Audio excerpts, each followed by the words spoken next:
And we are back for another edition of Black Tower Radio. I'm your host, Jake Fox, and we are broadcasting on 1040 AM, 92.1 FM, WYSL in Rochester, New York. Also on worldnewsradio.today.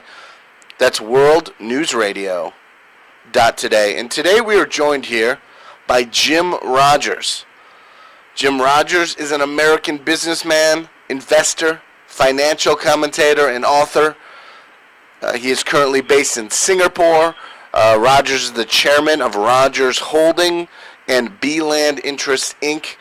He was the co-founder of the Quantum Fund and creator of the Rogers International Commodities Index. I have personally seen him introduced on CNBC as the greatest commodities trader of all time. So you have definitely market royalty you're listening to on the show right now, and welcome to the show, Jim. I'm delighted to be here, Jake. Sounds like fun. All right, Jim. I'd like to get to what's going on with Trump, with China. We hear talk of a trade war. Jack Ma said that, China didn't steal all your jobs. You spent too much money on war. What are we seeing going on with Trump and China right now? Well, the first thing, if there is a trade war, I assure you, we should all be very, very worried. Trade wars throughout history have never worked. Nobody's ever won a trade war, whoever the countries are. And if we have a trade war with anybody, it's not going to be good, especially with China, since China is the second largest economy in the world. So if you have the two largest economies in the world at a trade war, boy, that's not going to be fun at all. You should be very worried if it happens. I'm very worried that it's going to happen. I hope it's not. When I look at the situation, though, I don't see Trump trying to start a trade war. I just see him doing very basic and fair things. I mean, China is much more protectionist than the United States is. I just don't see the beef here, Jim. Well, that it's not the point of who's right or wrong in a trade war. Just like it's not right or wrong in any war. It's the war that's the problem. If one can come to a solution without a trade war, then great. I mean, happy days are here again with some of the things Mr. Trump says. But the Chinese have been very clear that if you start a trade war with us, we're not going to sit here and say, oh, this is wonderful, hit us again. We're going to hit back. And that always happens in trade wars. Now, let's hope that there can be discussion and people can come to some kind of reasonable and logical decision. So regarding the markets, I mean, I don't know if we can predict what Trump is going to do. Is he going to replace Yellen? Does that even really matter that much? What do you foresee for the United States economy in 2017? Do you see growth? Do you see a stronger dollar? Well, if Mr. Trump cuts taxes, cuts regulations, rebuilds infrastructure, those are good things. They've always been good for any economy anywhere in the world, and we're going to have wonderful times. Especially the problem, of course, is how do you pay for all that? Since America's the largest debtor nation in the history of the world, but the way that could be paid for is there are $3 trillion offshore by American companies for tax reasons. Trump says he knows can figure out a way to get that money to come back. So in theory, you can get the $3 trillion to come home. It will help pay for the infrastructure and the tax cuts, and we are really going to have a good time. On the other hand, Mr. Trump has also vowed to have trade wars with Mexico, China, Korea, Japan. To repeat, throughout history, trade wars have led to disaster, bankruptcies, and often, sometimes to real war. So I don't know. You tell me what he's going to do. I'm not sure he knows what he's going to do. He said some contradictory things a few times, as you probably well know.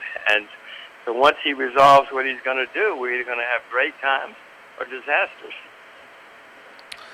Jim, if you were in charge of the U.S. economy, I mean, what moves would you make to start growth and start the good times, as you said? Well, I would do some of the things he said. I would cut taxes. I would rebuild the infrastructure. I would get rid of the regulations. The regulations are crippling for everybody who does anything, not just in business. If you have a hospital or a school or just about anything, the regulations are crippling in America compared to other countries. And I would come up with tax incentives to get people to bring the money back to the U.S. I would not start trade wars. In fact, I would open up the borders more and more, both immigration and trading-wise.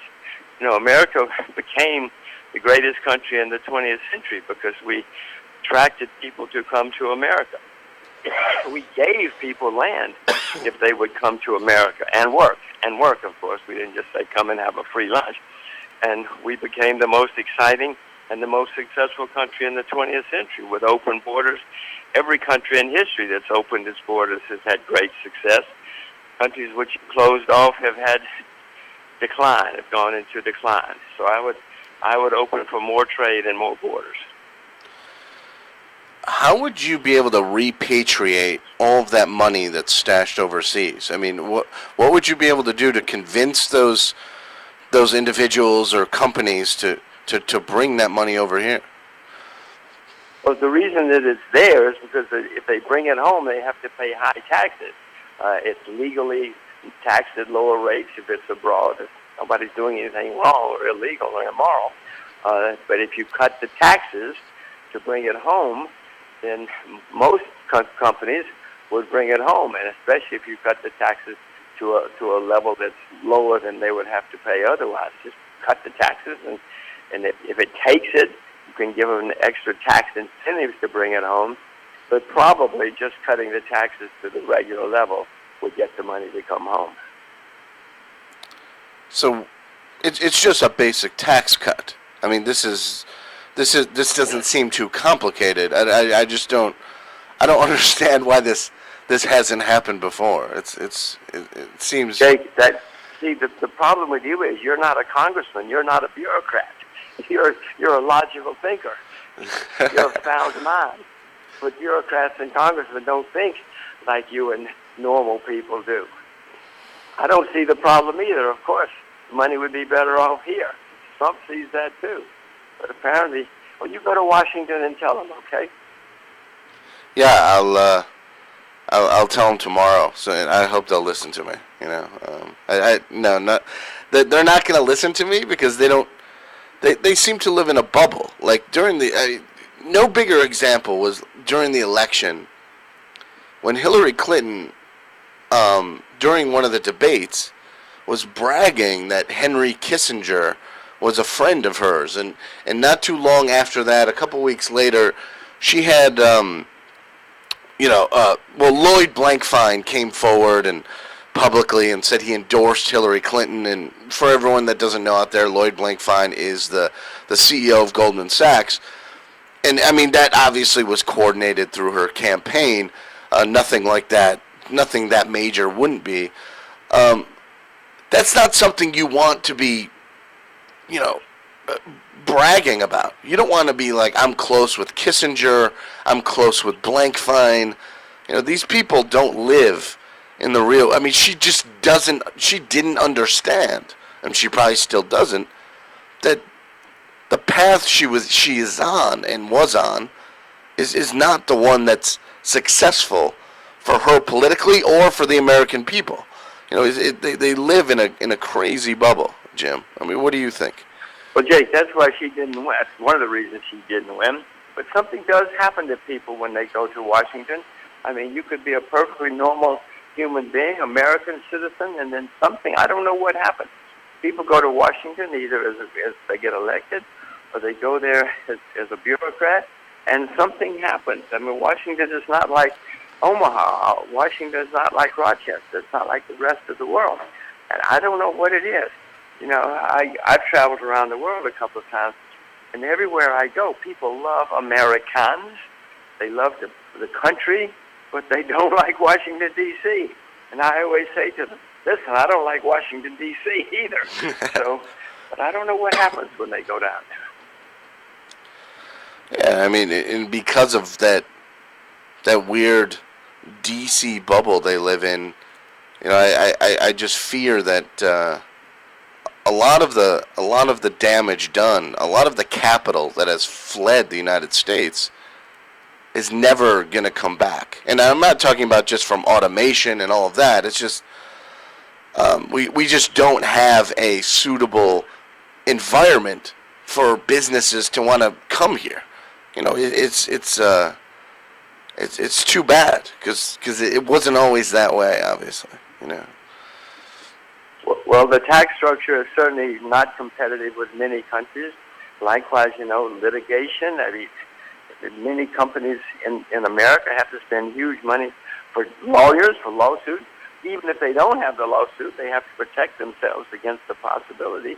I mean, America has more lawyers than probably the rest of the world put together, because we're all suing each other, and that's a gigantic expense and diversion for many people. Our education system is not what it used to be. Americans don't even finish in the top 20 in the international education test. Americans not even in the top 20 as far as healthcare is concerned, partly because the hospitals and doctors have to spend so much money on litigation, on fighting lawyers, protecting themselves. No, you make a very valid point. Now, Trump knows a lot of this. He says he's going to solve it. Let's see if he does and if he can. You moved to Singapore. I'm assuming for multiple reasons. One of them being business.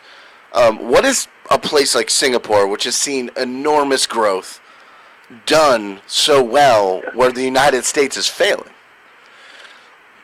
Well, Singapore has been the most successful country in the world in the last 40 years, and they set out with two or three things.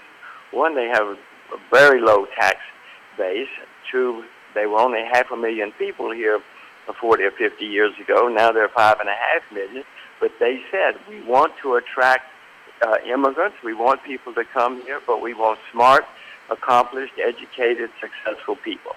I mean, if you're just coming here there is no welfare in Singapore. There's no welfare at all. So you can't come here and get on welfare. But they'll let you in, they'll attract you, they'll do everything they can to get you if you're smart, educated, or successful or accomplished in some way. So first of all, they open the borders to the right kind of people.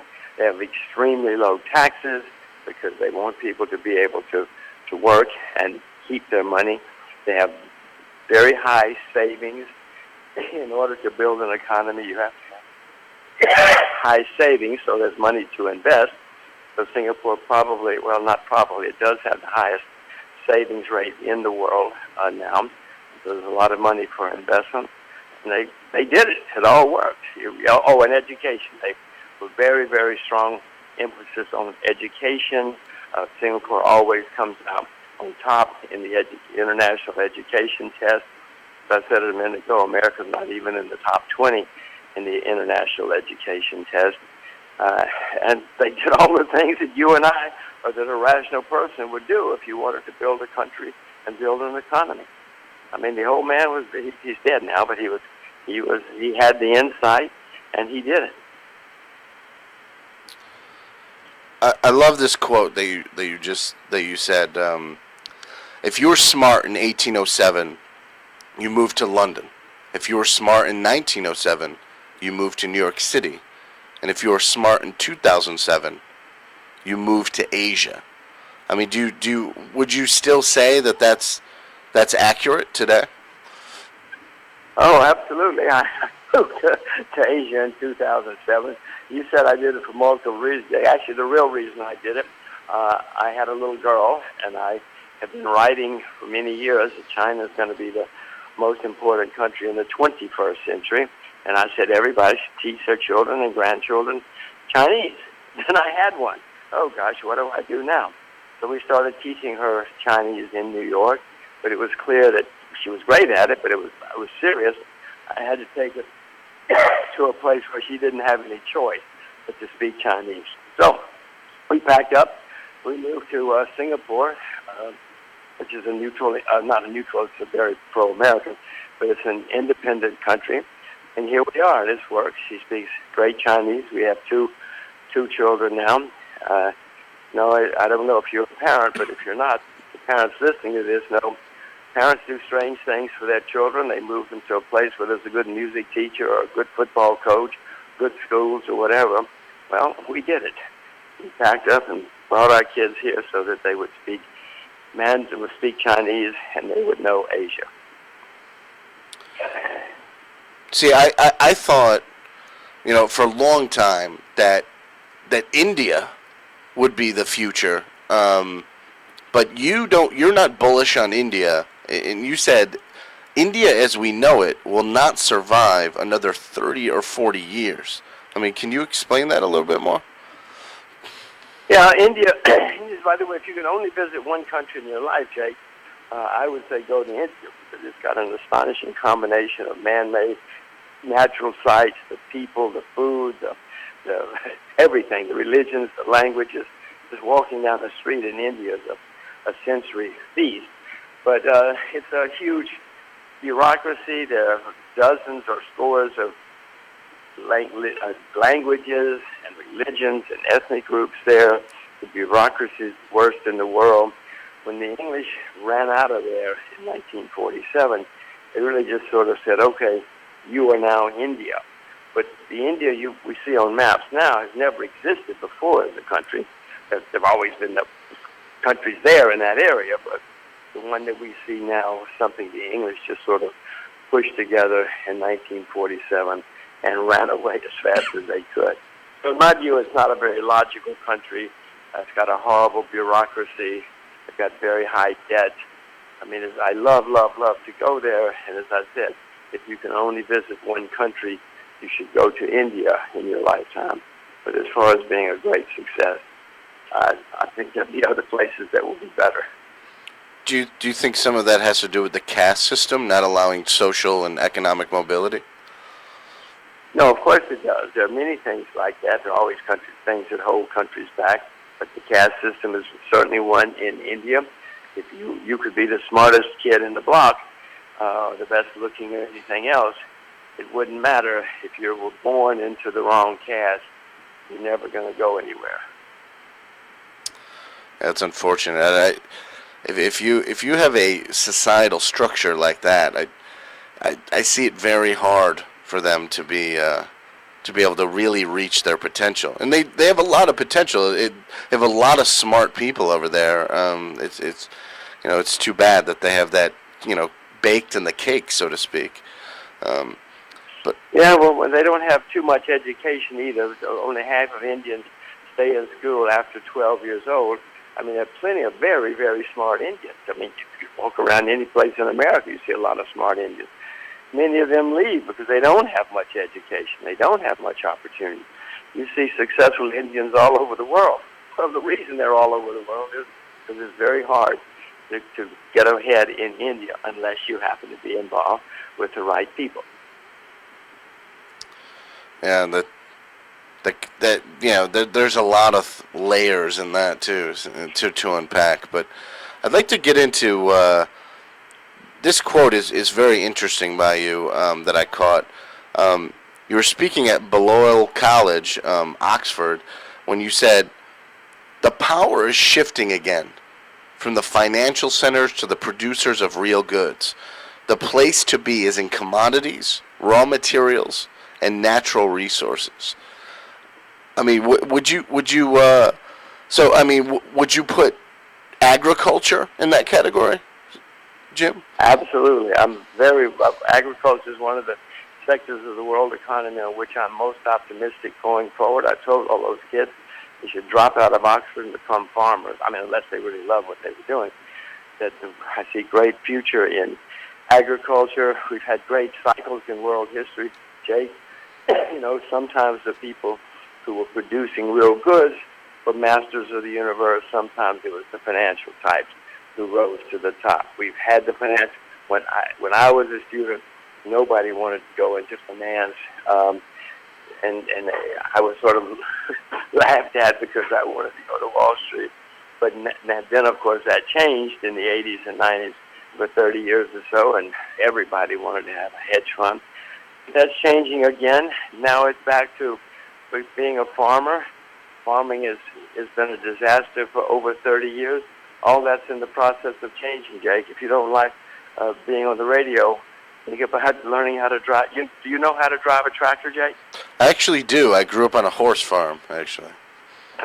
Well, you're ahead of most people, so be sure to be nice to the people who are driving tractors. Maybe you could start a show, the agriculture show in upstate New York. I mean, how lucrative do you think it'll be? I mean, you hinted at it with this quote I see where you said there's going to be a huge shift in American society, American culture, and the places where one is going to get rich. The stockbrokers are going to be driving taxis. The smart ones will learn to drive tractors so they can work for the smart farmers. The farmers are going to be driving Lamborghinis. I'm telling you, you should start Forbes farming. That's a really good quote. But I mean, do you think it'll flip that much, Jim? Well, it always has. Always has. When I went to Wall Street in the 60s, as I said before, it was a backwater. Nobody wanted to be in the financial district in London or New York. Literally, everybody wanted to do other things at the universities I went to. And then that changed. It changed dramatically. Only the idiot's son went to Wall Street in those days. People couldn't figure out why anybody would want to go there, either in London or in New York. And farmers, at times in history, have been extremely wealthy.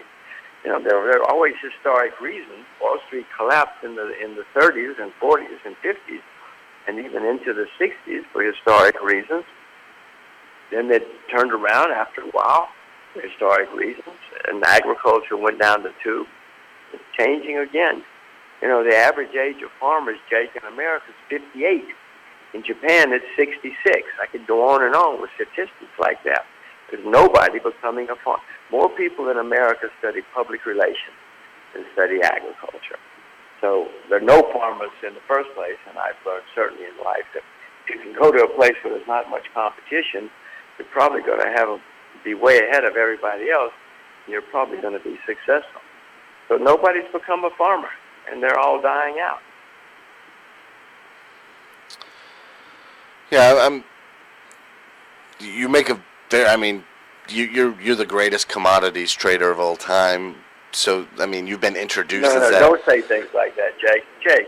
I'm just a guy from a small town in the backwoods trying to survive. Well, I'm just trying to follow your advice here because I mean you've been very successful on the market. So I mean, it makes me really want to, at the very least, invest in some sort of agricultural, I don't know, co-op or something. It just if it's going to be that much of a flip, that's it's very intriguing. I mean, because when we're looking at like the big picture of the entire world, I mean, you see the EU's in trouble, the U.S. is in trouble. I mean, in terms of debt. A large amount of debt, and their creditors are mostly in Asia. Asia is a huge creditor region of the world, and a lot of the assets are in Asia. I mean, if you include Russia too, they're buying tons of gold right now. So I'm looking at this picture, and I'm like, I have to do something to save myself and my wife. You know what I'm saying? This is a very dire situation, Jim. Well, everybody has to make their own decision, but you certainly did your analysis of the facts. Everything you said just now is a fact. It's not an emotion, and those facts happen to be true, whether we like it or not. I'm an American, too. I don't like saying that America is the largest debtor nation in the history of the world, and that in Washington, D.C., they have absolutely no clue about what's happening in America or in the rest of the world. But that's a very difficult decision. Your forebears packed up and left in somewhere and came to America. Your wife's did, mine did, my forebears left. But I now realize it wasn't easy. But the people who often leave are the ones who have ambition. They're brave. They're adventuresome. They're looking for something new. And again, everybody has to make their own decision. But your analysis and your facts are absolutely correct. So, I mean, in the future, how will we see that play out? I mean, how are we going to see this region that holds all the cards, and this other region? I mean, that has, I mean, not a lot of cards left, but nuclear weapons. What do you think's going to happen there? Well, unfortunately, what you just said happens to be true, and throughout history, whenever you've had a dominant country that stagnates or, goes into decline, you had other countries that were rising, often led to conflicts. Doesn't have to. It usually does. It usually has throughout history, and that is not good for anybody. When you have a war, nobody wins the war, even the people who think they won the war didn't win the war. Look at the British and the Germans.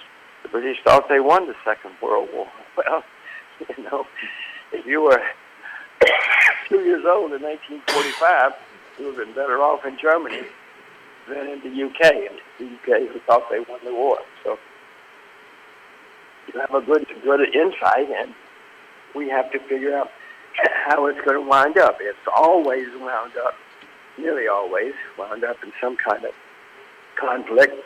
Yes, we have the nuclear weapons, but if you look at a map, Jake, you're going to have to bomb a whole lot of places because it's a big, big world out there in order to, and even if you win the war, what have you got? Not much at that point. You got more debt. Yeah. I mean, what do you see as the future of the U.S. dollar, Jim? Well, at the moment, I happen to own a lot of U.S. dollars, and the reason I own so many U.S. dollars is because of the turmoil that I have hinted at is probably coming in the world economy. And when there's turmoil, people look for a safe haven. Now, most people think of the U.S. dollar for historic reasons as a safe haven, and it has been. So I own a lot of them because I know that people will flee into the U.S. dollar as things get more and more complicated and tumultuous. Right, the dollar will get overpriced. The dollar will go too high. I hope I'm smart enough to sell it at that point. Don't know what I will do then. But, Jake, I would remind you, America is the largest debtor nation in the history of the world. There's never been a country that's had so much debt as we do. And again, I don't like saying this. In America, I got these little girls who are Americans too. But I have to face facts. So my point is that the dollar is probably going to be stronger for a while. But then it's going to hit a wall, and it's probably going to collapse. It's happened to every other country in the world that's been on top.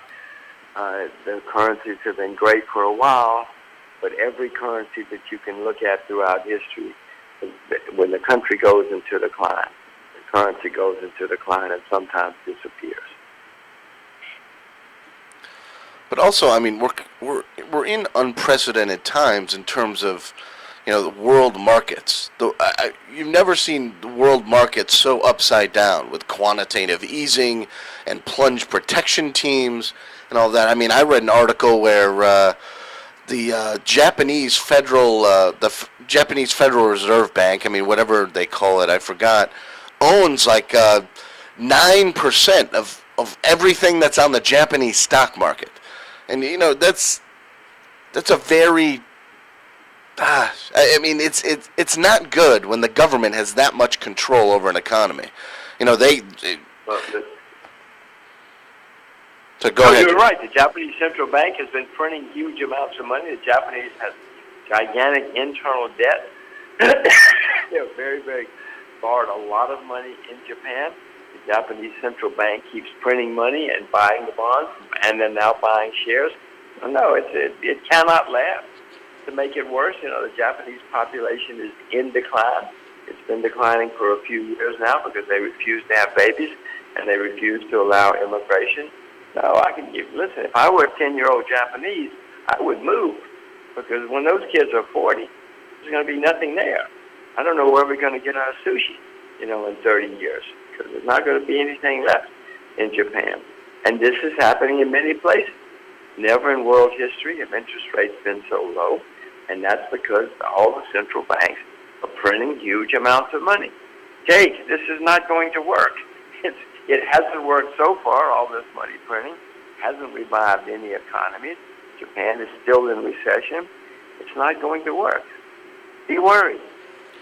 Well,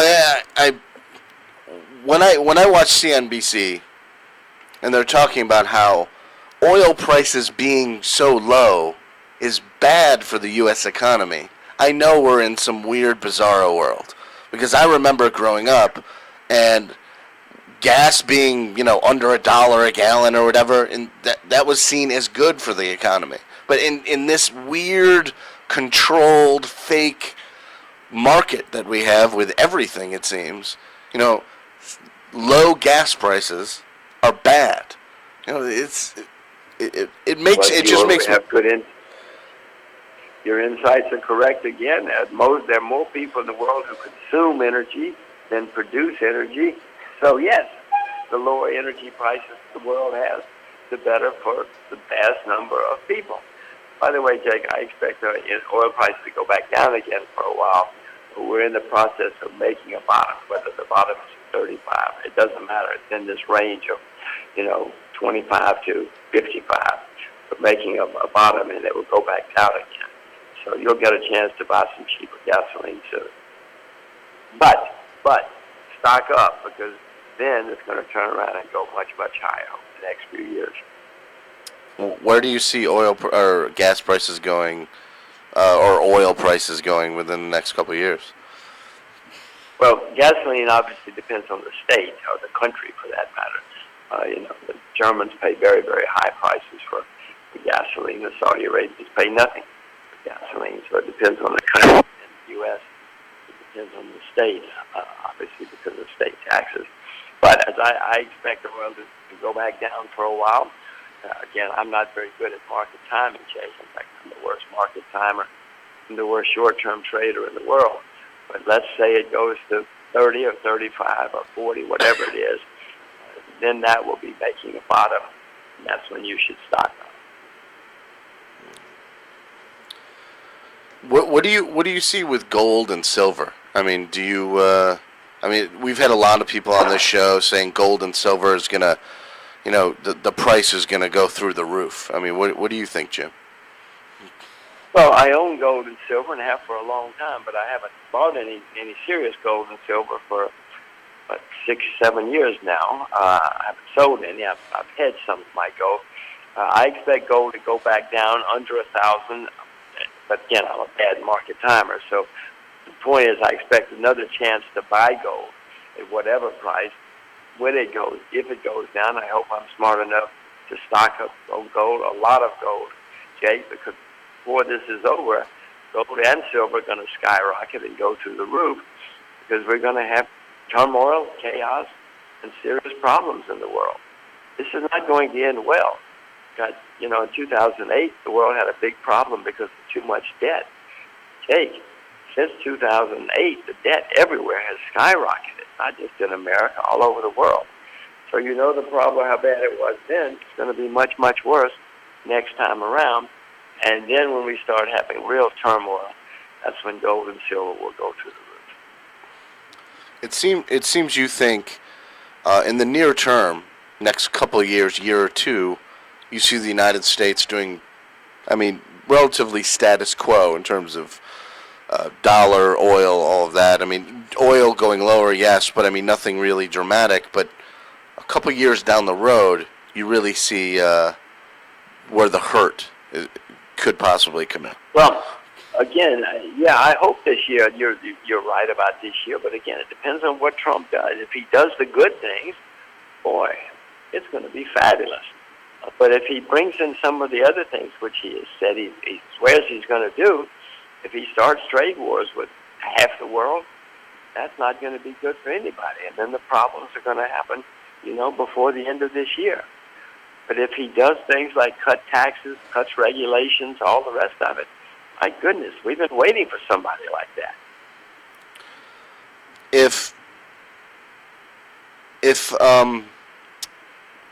I'm sorry, I lost my train of thought. If Trump passes his $1 trillion infrastructure package, and he's talked about paying for this, like you said, with capital that's been offshored, and also with 50 and 100-year bonds that have like historically low interest rates. If that really reinvigorates the economy, like if he really gets things going, he starts building airports and dams and bridges and all sorts of things that we need, combined with these lower tax cuts and more manufacturing jobs. I mean, could you see the dollar being saved and a dramatic price of gold and silver being staved off for a while? Oh yes, absolutely. In the world you just described, gold and silver, they're not going to go much higher. They're going to go lower. They're going to go a lot lower. I told you they go under 1,000. Who knows how low it go in the scenario you just outlined? Yes, happy to hallelujah, Jake. You should be president. Yes, if all of that happens. But unfortunately, as I said, there are these other things lurking in the background. America is a gigantic debtor. Everybody's got huge debts now. And trade wars have never succeeded. Trade wars have always led to disaster. I guess one of the main lessons of history is that most people do not learn the lessons of history. Many people who even know history say that they're smarter than history, or that it's different this time. Well, maybe it is different this time, Jake, but never in the history of the world has a trade war succeeded for anybody. What are your thoughts on these trade deals that Trump has vowed to renegotiate or get out of? I mean, this morning he just, by a memorandum, we left the TPP, and Trump says he wants to renegotiate NAFTA, or if he can't get what he wants to leave. I mean, what's your view on these deals? Well, free trade has always been better for the world than closed borders and closed trade. Yes, some people suffer with free trade, but remember, in America, there are 325 million people, and if our cost of buying things goes down and the quality goes up, we're better off. Sure, some people suffer, but 325 million of us do better and better, and then the other people who are suffering can go and to find other areas where they too can participate and do well. So I know that free trade is good. If Mr. Trump he says he's going to make these deals better, then hallelujah, that's great. The problem is, Jake, it takes a lot of people to agree to something, a new trade agreement. In America, it's very difficult to get to any trade agreement through because of the many, many, many vested interests in the people in Washington. But if he can do it, then great. If he can get a better deal for America, that's great. But remember, Jake, the other side has to agree too. If America's making a deal with Country X has got to do it too. They're not just going to sit there and say, "Oh, Mr. Trump, this is wonderful. You take advantage of us." They're not going to agree unless it's good for everybody. Just my analysis of these deals, the NAFTA and GATT and CAFTA and the rest of them is, it doesn't leave much oxygen in the room for American manufacturers or businesses to produce things within the United. I mean, it makes it almost virtually impossible, and it seems like it does that on purpose. It's shutting down things here, moving them somewhere else, and then when those people start to develop a middle class and maybe some crazy idea of having trade unions, as crazy as that is. I mean, I'm joking, obviously, but then they move to, say, Africa or something. It just seems like this group of companies get together and make these deals and just, take wealth and implant it in Asia. They take it out of Asia and plant it in Africa when conditions aren't good for them, I guess. And it just doesn't seem like it's like we're all operating on a level playing field. Like we're not allowed to compete. You know what I mean? Well, Jake, that part of yes, but part of it is what we discussed before. In America, we have these staggering regulations. America spends more on health care than any other country, far and away more money on health care than any other country in the world. We're not even in the top 25 with results. Americans don't live nearly as long as other people. That's because of all the taxes, regulations, rules, complications. We did that to ourselves. Jack Ma, you started this program with saying that Jack Ma said, wait a minute, guys, you did a lot of it to yourselves. We did it ourselves with these education. We spend far, far, far and away more money on education than anybody else in the world. Our kids are not even in the top 25. Singapore, where I live now, has unbelievably low taxes, very few low regulations. It's a very free, open market. Their kids come out on top in all the international test results. So don't blame it on. A lot of it is we've done it to ourselves. You can't blame the education results on the rest of the world, except for the fact that the rest of the world does a good job. You can't blame healthcare being much better in the rest of the world than in the U.S. So no, I mean, we've done a lot of it to ourselves. We also spend more money per person on healthcare than any country in the world. And we get like horrible results. Infant mortality rate just went down under Obama for the first time in a long time, and that's very concerning. I mean, I know this is a very broad question, a very general question as well, but why do you think this is happening? I mean, I see in a lot of cases Americans put principle before pragmatic solutions. I mean, do you think that's part of what's happening here? Well, I'm not sure what the principle is in education. When I remember when I was a kid, a long time ago, obviously, but if somebody failed, they failed. They got held back. It's very hard to fail in American schools now. They teach self-esteem. In Asia, they don't teach you self-esteem. You got to earn self-esteem. If you go to school and don't do well, you don't have self-esteem. But they say, well, okay, now shape up. You got to start doing better in school, or we're going to hold you back. We used to do that in America. So I'm not sure when you say principle, what's the principle? The principle that nobody should fail? Well, that's not very good. That's not a failure, unfortunately. I've certainly had plenty of failures in my life. I didn't like it, but I look back, and every time I made a mistake or failed, it was always my fault, but I usually got something out of it. But we don't do that anymore in America. We teach self-esteem. Nobody should have to suffer. Well, I guess the principle I was referring to in healthcare was that, we have this system where, we used to have this system where the uninsured now everyone is mandated to have coverage, but for the longest time, we had a situation where people who didn't have health insurance just went straight to the emergency room for any minor thing that they had wrong with them, and then they left, ended up not paying the bill, and then that would raise prices for everybody.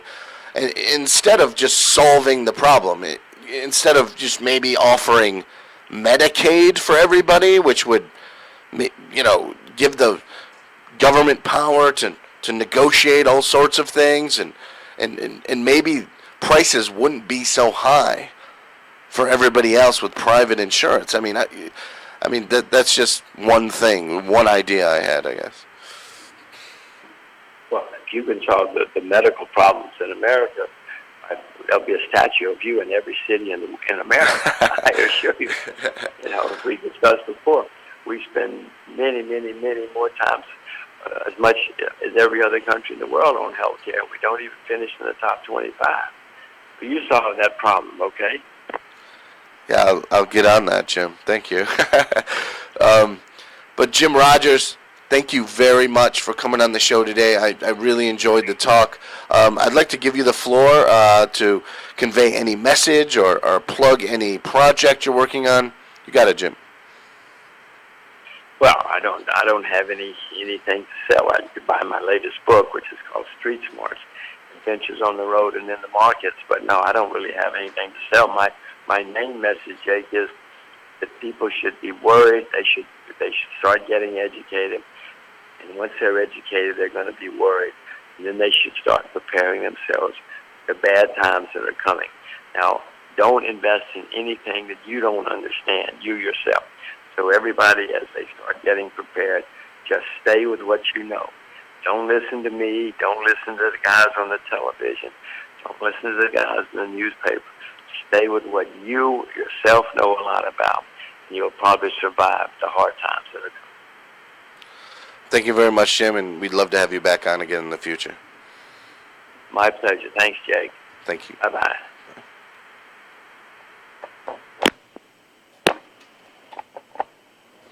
That was Jim Rogers. We will be right back with more Black Tower Radio, so stay tuned.